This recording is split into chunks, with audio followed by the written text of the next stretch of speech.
नमस्कार, prime news देख रहे हैं आप और मैं आपके साथ हूं चंदा यादव। बुलेटिन की शुरुआत करेंगे बड़ी खबर के साथ। देहरादून से बड़ी खबर, केंद्र सरकार ने आपदा से जूझ रही उत्तराखंड को बड़ी राहत दी है। केंद्र ने उत्तराखंड को 455.60 करोड़ रुपए दिए गए। एसडीआरएफ के तहत आगे की धनराशि जारी की गई। आपदा राहत कार्यों में अब तेजी आएगी। उधर केंद्र ने उत्तराखंड को एसडीआरएफ में जारी किए 455 करोड़। सीएम ने कहा है कि आपदा राहत कार्यों में खर्च धनराशि होगी। केंद्र सरकार ने आपदा से जूझ रहे उत्तराखंड को बड़ी राहत दी है। राज्य को एसडीआरएफ के तहत 455.60 करोड़ रुपए की अग्रिम धनराशि जारी की गई है। बड़ी खबर आपको बता रही है। मुख्यमंत्री पुष्कर सिंह धामी ने प्रधानमंत्री नरेंद्र मोदी और गृह मंत्री अमित शाह का आभार व्यक्त किया और ये राशि आपदा राहत कार्यों में उपयोग की जाएगी और जिसके लिए उत्तराखंड की जनता मोदी जी की आभारी है, ऐसा कहा सीएम पुष्कर सिंह धामी ने। ये बड़ी खबर आपको बता रहे हैं। जिस तरीके से आपदा की वजह से स्थिति हुई उत्तराखंड के विभिन्न क्षेत्र में, या अधिक बारिश हो, भूस्खलन हो, बादल फटने या बाढ़ जैसी प्राकृतिक आपदाओं के कारण नुकसान का जायजा लिया। सबसे पहले प्रधानमंत्री नरेंद्र मोदी ने हवाई सर्वेक्षण किया था और हवाई सर्वेक्षण के तहत जायजा लिया कि कहां-कहां भारी नुकसान हुआ है और इसके तहत अब उत्तराखंड को बड़ी राहत दी है। 1200 करोड़ रुपए के राहत पैकेज की घोषणा की और इसको लेकर सीएम पुष्कर सिंह धामी ने कहा कि इसके तहत अब जो भी नुकसान हुआ है बाढ़ग्रस्त क्षेत्रों को लेकर या आपदा प्राकृतिक आपदाओं के कारण उसमें खर्च किया जाएगा। केंद्र ने उत्तराखंड को 455.60 करोड़ रुपए दिए हैं। एसडीआरएफ के तहत आगे की धनराशि जारी। सीएम पुष्कर सिंह धामी ने केंद्र सरकार का आभार व्यक्त किया है। तो ये बड़ी खबर आपको बता रहे, प्रधानमंत्री नरेंद्र मोदी ने आपदा में जान गंवाने वाले लोगों के परिवारों के लिए 2-2 लाख रुपए, घायलों को 50-50 हजार रुपए अनुग्रह राशि की घोषणा की और आपदाग्रस्त क्षेत्रों का हवाई सर्वेक्षण करना था। चूंकि खराब मौसम होने के कारण इसे रद्द कर दिया गया और यही वजह है कि खुद प्रधानमंत्री नरेंद्र मोदी ने अब उत्तराखंड को बड़ी राहत दे दी है। ये बड़ी खबर आपको बता रही है और केंद्रीय टीमों की रिपोर्ट के आधार पर चयन किया गया कौन कौन से वो क्षेत्र जहां पर सबसे ज्यादा नुकसान हुआ है, वो चाहे बादल फटने की वजह से हो, भारी बारिश की वजह से, बाढ़ के वजह से हो।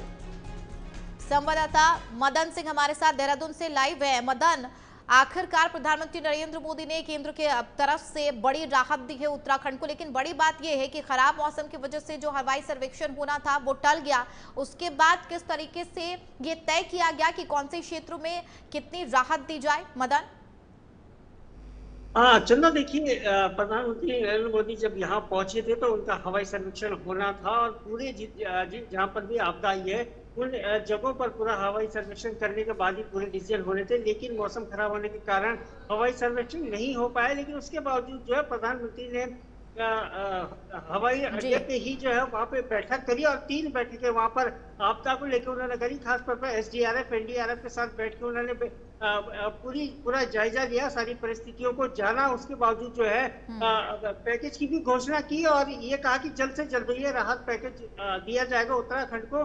बहरहाल उस पैकेज के ऊपर चर्चा चली, विपक्ष भी कई सवाल खड़े कर रहा है कि बहुत कम पैकेज अभी दिया गया है, लेकिन जो पैकेज 1200 करोड़ का जो पैकेज यहाँ पर देने की बात कही गई थी उसमें से जो 455 करोड़ रुपए की स्वीकृति दे दी है और वो पैकेज जारी भी कर दिया है। तो ये बहुत बड़ी जो है राहत की खबर है उत्तराखंड के लिए कि त्वरित रूप से कार्य हो रहा है और जैसे ही ये पैसा पहुंचेगा तो निश्चित रूप से जो भी आपदा आई है, जिन लोगों को नुकसान हुआ है, जिन्होंने अपने परिवार खोया है, जिन्होंने अपना घर खोया है और तमाम चीजें खोई है, चाहे खेती हो, जमीन हो, सब्जी आदि तमाम चीजें हैं जो खोई है, उनको निश्चित रूप से त्वरित रूप से जो है राहत ये दी जाएगी और कहीं ना कहीं जो कार्य रुके हुए हैं वो आगे बढ़ेंगे। तो ये कि जो पहला पैकेज जो पहुंचा है वो पूरी रात की खबर, मुख्यमंत्री ने इसके लिए धन्यवाद भी किया है गृह मंत्री का और प्रधानमंत्री का। तो ये पहली जो किस्त है वो आ चुकी है। इसके बाद आगे फिर आकलन होगा कितना पैसा आगे आना है। हालांकि अभी जो राहत पैकेज दिया गया है उसमें भी और बढ़ोतरी होगी, ये सीधे तौर पर प्रधानमंत्री ने भी इस बात को कहा है। क्योंकि कुल मिलाकर देखा जाए तो शुरुआती तौर पर मदन 1200 करोड़ को लेकर ये कहा गया था कि राहत राशि दी जाएगी। अब 455 करोड़ के अधिक की धनराशि यहाँ पर जारी की गई है। ऐसे में जाहिर सी बात उम्मीद लगाई जा सकती है कि इन राशियों में भी बढ़ोतरी हो सकती है। मृतक के परिजनों की बात की जाए, घायलों की बात की जाए तो उन्हें कितनी राहत राशि दी गई है? जी देखिए, अभी तो जो मृतक है उनको 2-2 लाख की घोषणा की गई थी। हालांकि मुख्यमंत्री पुष्कर सिंह धामी ने त्वरित रूप से 5-5 लाख रुपए सभी परिवारों को दिए थे, जिन्होंने कि अपने परिजनों को खोया है हम्म। या जिन्होंने अपने मकान पूरी तरीके से, जिनके मकान क्षतिग्रस्त हुए थे, उनको 5-5 लाख रुपए की धनराशि राज्य सरकार ने त्वरित रूप से दी थी। और अभी केंद्र हम्म। सरकार ने भी 2-2 लाख रुपए की घोषणा जो है जो जी। जनानी है उनके लिए, और साथ ही जो घायल है उनको 50-50 हजार की ये घोषणा हम्म। की गई है। हम्म। और उसके साथ ही जो पैकेज यहाँ पर पैकेज दिया गया, उसकी हम्म। जो पहली किस्त है वो भी जो है अब पहुंचेगी। तो निश्चित तौर पर त्वरित रूप से कार्य सब हो रहे हैं और हम्म। निश्चित रूप से राज्य सरकार को इससे फायदा मिलेगा। और जिन लोगों ने अपने घर परिवार मकान खोए उनको भी जो है ये राशि बिल्कुल। तुरंत और रूप से मिलेगी, लगातार तो निश्चित मानसून की रूप से वजह से राहत हमने पिछले कई दिनों से तस्वीरें भी देखी मदन, वो चाहे बादल फटने की वजह से हो या फिर बाढ़ की वजह से, अधिक बारिश की वजह से जितनी तबाही हुई है, जनजीवन अस्त व्यस्त हुआ, कई घर जमींदोज हो गए, फसलें बर्बाद हुई है। ऐसे में वो कौन कौन से क्षेत्र, कौन कौन सी जगह जिसे चिन्हित किया गया है और उनके लिए पैकेज का ऐलान किया गया, एक बार बताएं मदन। चंदा देखिए, खास तौर पे मैं उत्तरकाशी की बात करूंगा। उत्तरकाशी में इस बार जबरदस्त आपदा आई है। वो चाहे हम धराली की बात करें, धराली वो पहला हुआ था जहां पर बड़े स्तर पर बादल फटा और हम्म। तमाम लोगों ने अपने परिवार खोए, जी। अपने घर मकान खोए। उसके साथ ही जो स्याना चट्टी है, और स्याना चट्टी में बहुत बड़ा नुकसान है। वहां पर भी तमाम मकान जो है बारिश के कारण जो है पूरी तरह हम्म। जमींदोज हो गए थे और तमाम जानवरों का वहां पे नुकसान हुआ है। और हम्म। अभी तक लगभग 74 लोग जो है इस आपदा के दौरान हम्म। जिनकी की मृत्यु हुई है। और उसके हम्म। साथ ही चमोली जिले में बहुत बड़ा नुकसान हुआ है। चमोली की बात करें या श्रीनगर हम्म। की बात करें, उसके जी। साथ ही और खास तौर पर जो उत्तरकाशी में बहुत नुकसान सबसे ज्यादा हुआ है। तो ये हम्म। तमाम जगह चिन्हित की जा चुकी है। रुद्रप्रयाग में कई जगह ऐसी है जहाँ पर बड़े नुकसान हुए हैं। तो निश्चित हम्म। तौर पे ये सभी जगह चिन्हित हुई है और इनके लिए राहत जी। पैकेज आया। और अभी फौरी तौर पे जो है सबको ये राहत पैकेज दिया जाएगा। और जैसे कि मैंने पहले बताया कि मुख्यमंत्री पुष्कर सिंह धामी ने सारी व्यवस्था पहले उसी समय कर दी थी और 5-5 लाख रुपए उसी समय पूरे परिवार को दिए गए थे। जी। बिल्कुल। कुल मिलाकर केंद्र ने उत्तराखंड को राहत पैकेज दी है, जिसको लेकर सीएम पुष्कर सिंह धामी ने केंद्र का आभार जताया। बहुत शुक्रिया मदन। बढ़ेंगे आगे, एक और बड़ी खबर। नई दिल्ली में मुख्यमंत्री पुष्कर सिंह धामी ने केंद्र नागरिक उड्डयन मंत्री राम मोहन नायडू केजारपुर से भेंट कर उत्तराखंड में हवाई सेवाओं को मजबूत करने और स्थानीय उत्पादों के प्रचार पर चर्चा की। इस दौरान हाउस ऑफ हिमालयाज के तहत हवाई अड्डों पर कियोस्क लगाने का निर्णय लिया गया, जिससे प्रदेश के उत्पादों को देश विदेश में पहचान मिलेगा। मुख्यमंत्री ने चार धाम यात्रा के लिए हेली सेवा के सुचारू संचालन और देहरादून एयरपोर्ट के 24 घंटे चलने की बात भी कही है। साथ ही गौचर और चिन्याली सौर हवाई पट्टियों के विकास और दिल्ली पिथौरागढ़ मार्ग पर नई हवाई कनेक्टिविटी पर भी चर्चा हुई। इन पहलू से श्रद्धालु, पर्यटक और प्रदेशवासी सभी को बड़ी सुविधा मिलेगी।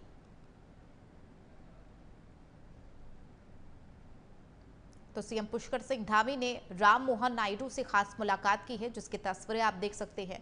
उत्तराखंड हवाई सेवा पर चर्चा हुई है, हेली सेवा सुचारू करने की पहल को लेकर चर्चा की गई, देहरादून एयरपोर्ट 24 घंटे संचालन की योजना को लेकर, और सीएम धामी ने केंद्रीय नागरिक उड्डयन मंत्री से ये खास मुलाकात की, जिसकी तस्वीरें टीवी स्क्रीन पर।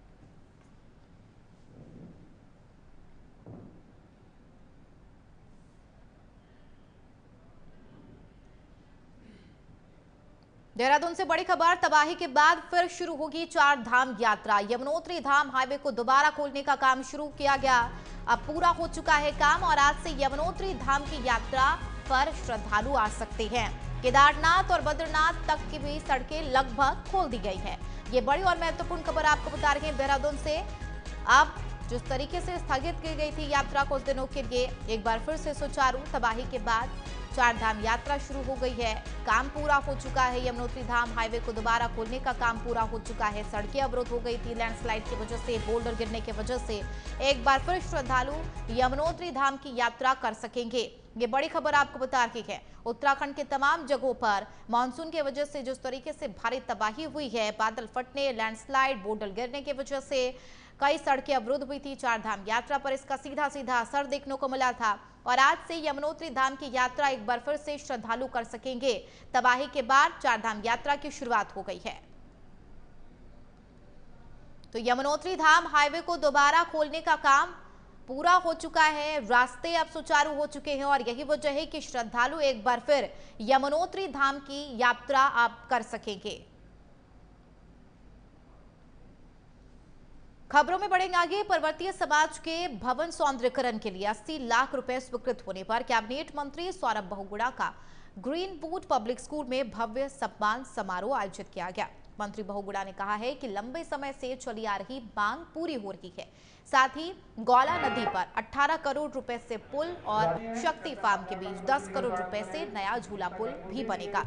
उन्होंने कल्याणपुर के विस्थापितों को भूमिदार अधिकार दिलाने और क्षेत्र में 3 सालों में 300 करोड़ रुपए से विकास कार्य कराने की जानकारी दी है।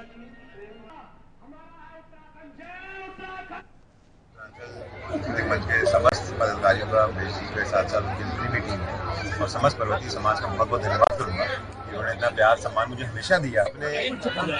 अपने घर का बेटा और भाई मान के मुझे हमेशा आगे बढ़ाया है और आज बहुत अच्छा लगा कि जो एक बहुत पुरानी डिमांड थी पर्वतीय समाज की कि उनका यहाँ पर एक भवन होना चाहिए जिसमें कि वो अपने प्रोग्राम्स कर सकें, अपने रीति रिवाज के साथ जो प्रोग्राम होते हैं वो अच्छे से निपट सकें। और उसके लिए मुख्यमंत्री जी का धन्यवाद करूँगा कि उन्होंने पहले हमारे समाज के जो भवन है उसके लिए 68 लाख रुपये की स्वीकृति करी थी। लेकिन किसी कारणवश क्योंकि वो जगह चेंज हुई तो बड़ा भवन की ज़रूरत पड़ी और वो पैसे कम पड़ गए थे।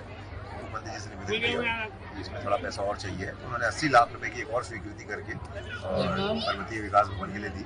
इसके लिए उनका बहुत।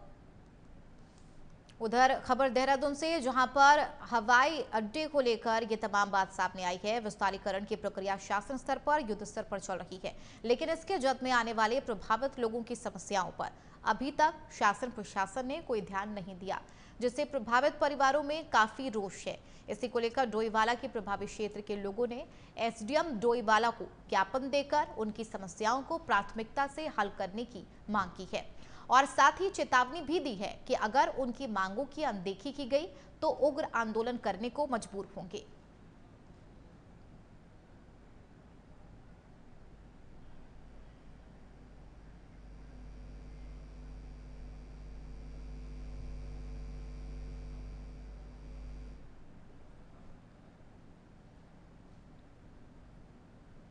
उधर मसूरी में बीती रात हुई मूसलाधार बारिश से जनजीवन पूरी तरह अस्त व्यस्त हो गया है। भारी भूस्खलन के कारण सुमित्रा भवन, इंदिरा कॉलोनी, जबखेत, मैरीवील एस्टेट और बाटा घाट जैसे इलाके पूरी तरह प्रभावित हैं, जबकि बडलोगंज में सड़क ही बह गई है। मसूरी देहरादून मार्ग पर पेड़ गिरने से यातायात बाधित है। सिया गांव के पास धंसी सड़क से स्कूटी खाई में जा गिरी। गनीमत ये रही कि बड़ा नुकसान नहीं हुआ। वहीं बडलोगंज में एक अन्य हादसे में 2 युवक घायल हो गए। एसडीएम राहुल आनंद ने हालात पर कड़ा नियंत्रण रखते हुए राहत कार्य तेज करने के निर्देश दिए। उधर प्रशासन ने सतर्कता बरतने और अनावश्यक यात्रा से बचने की अपील की है।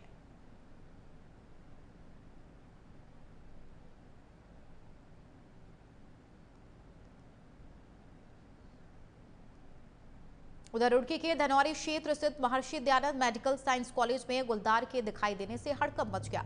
जसवाला रोड के पास स्थित कॉलेज परिसर में गुलदार दीवार फांदकर अंदर जा घुसा, जिसकी तस्वीरें सीसीटीवी कैमरे में कैद हो गई है। घटना के बाद छात्र छात्राओं और आसपास के लोगों में दहशत का माहौल बना हुआ है।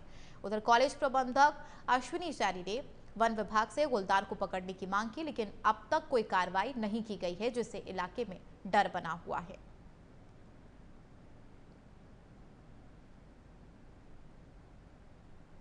इस बीच देहरादून से बड़ी खबर आपको बता दें, प्रदेश भर में आज भारी बारिश की संभावना। 11 जिलों में आज भारी बारिश की चेतावनी। नैनीताल, बागेश्वर में बारिश की चेतावनी जारी की गई है।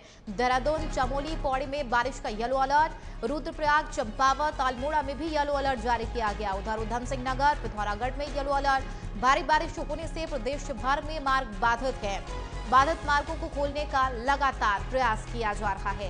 ये बड़ी खबर आपको बता रहे, मौसम विभाग ने येलो अलर्ट जारी किया गया है बारिश को लेकर। देहरादून, चमोली, पौड़ी में बारिश का येलो अलर्ट। उधर रुद्रप्रयाग, चंपावत, अल्मोड़ा में भी येलो अलर्ट जारी किया गया है। उधम सिंह नगर, पिथौरागढ़ में भी येलो अलर्ट जारी किया गया। लगातार भारी बारिश की वजह से लैंडस्लाइड से सड़कें बाधित हो रही है। बाधित मार्गों को खोलने का कार्य लगातार किया जा रहा है। टीमें डटी हुई हैं ताकि लोगों को ज्यादा परेशानियों का सामना न करना पड़े। तो प्रदेश भर में भारी बारिश को लेकर मौसम विभाग ने अलर्ट जारी किया गया है और तकरीबन 11 जिले जहां पर भारी बारिश की चेतावनी जारी की गई है। तो 11 जिलों में भारी बारिश की चेतावनी और भारी बारिश की वजह से सड़कें बाधित हो रही हैं, सड़कें अवरुद्ध हो रही हैं। बोल्डर गिरने की वजह से भी सड़कें बंद पड़ी है। अभी लगातार जो सड़कें बंद है, बाधित है, उन्हें खोलने का प्रयास किया जा रहा है। तो 11 ऐसे जिले जहां पर येलो अलर्ट जारी किया गया है भारी बारिश को लेकर। मौसम विभाग ने लोगों से सतर्क रहने के लिए भी साफ तौर पर कहा है। चलिए, बुलेटिन में फिलहाल मेरे साथ इतना ही। देश और दुनिया की तमाम खबरों के लिए आप देखते रहिए प्राइम न्यूज। नमस्कार।